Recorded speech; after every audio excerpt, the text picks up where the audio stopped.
trading Blake, number one, was hard. Obviously, Blake was great for us. I really believe Blake put this franchise on the map. You know, this franchise has had a lot of great history. And you get a guy like Blake, and he started, you know, DJ and Chris.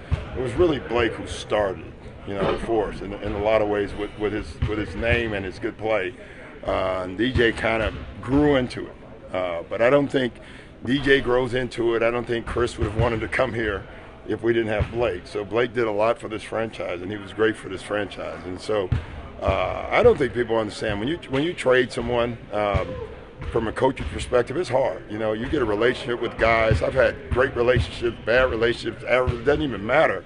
You get a relationship with a guy, and then you have to move him. It's very difficult to do that. It's emotional to do that. And so, you know, not just because it was Blake, it'd be anybody. Telling Willie, who was only here a year, that he has to go was tough to do. So from that aspect, I get that. I've been in that. I've been a player. I've been traded. I understand that. But, you know, we looked at the big picture. And this kind of came out of nowhere. And when it came quick. We decided to do it, and, you know, so we did it. How much were you involved in this? I mean, obviously, they still really talk to you about this. Yeah. I mean, I think everybody was involved. You know, listen, you know, from Lawrence to Jerry to Steve to Michael, everybody had a say in this, and that's the way our organization works. It works great in that way. You know, every deal, even last year, what Lawrence would do, they have to sell me on the deal, and you know, and this was just, I thought overall for our team in the long run was a good deal for us.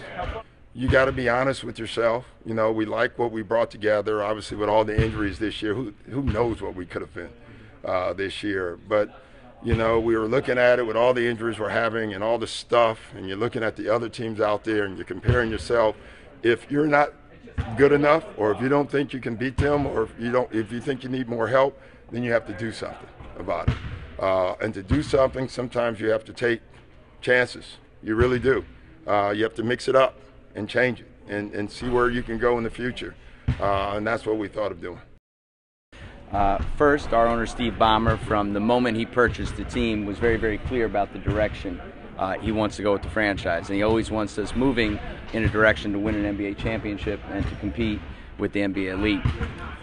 In order to do that, at times there's some very, very hard and uncomfortable decisions we have to make.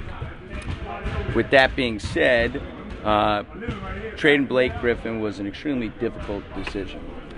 Blake's obviously one of the greatest players to put on a Clipper uniform.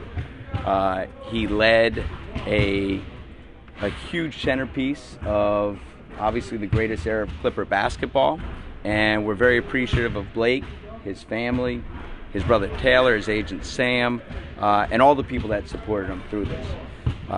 For us, the question is, why'd you make the trade? And clearly, we targeted three strategic objectives when this trade was brought to us. Does it allow us to maintain our competitiveness?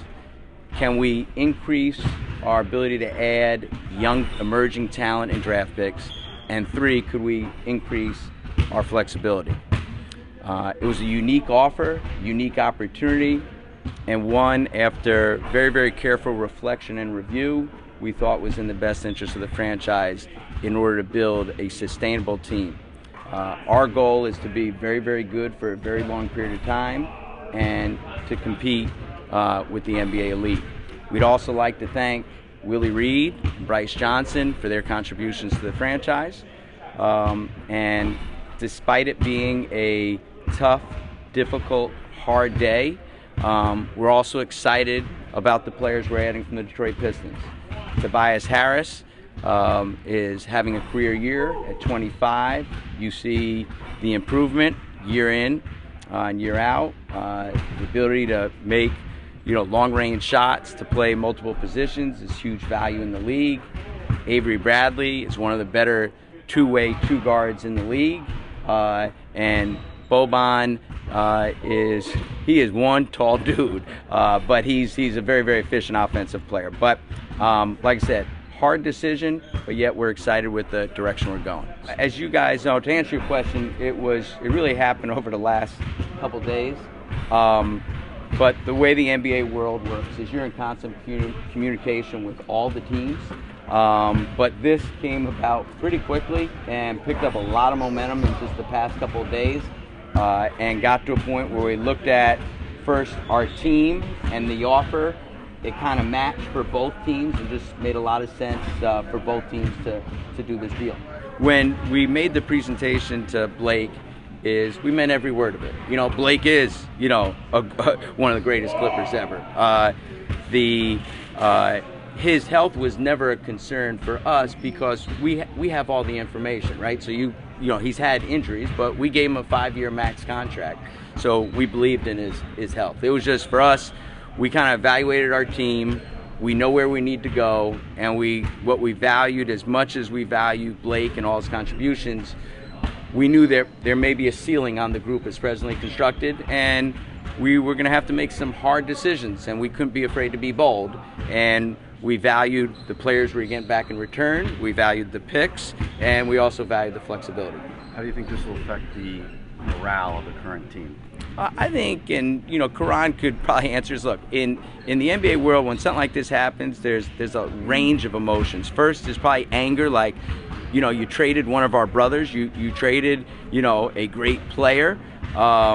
There's, you know, that emotion. Then there's probably disappointment. Then it's, okay, well, what are we doing as a team? Like, are we blowing this up? And then there's, okay, how does this impact me? So I think there's a wide range. So what you do is you just have very open, honest dialogue with the guys, one-on-one, then as a group. And one thing to make it very clear, we are still trying to win. We're still trying to make the playoffs. This was a hard decision, but a decision we felt was in the best interest of the franchise going forward.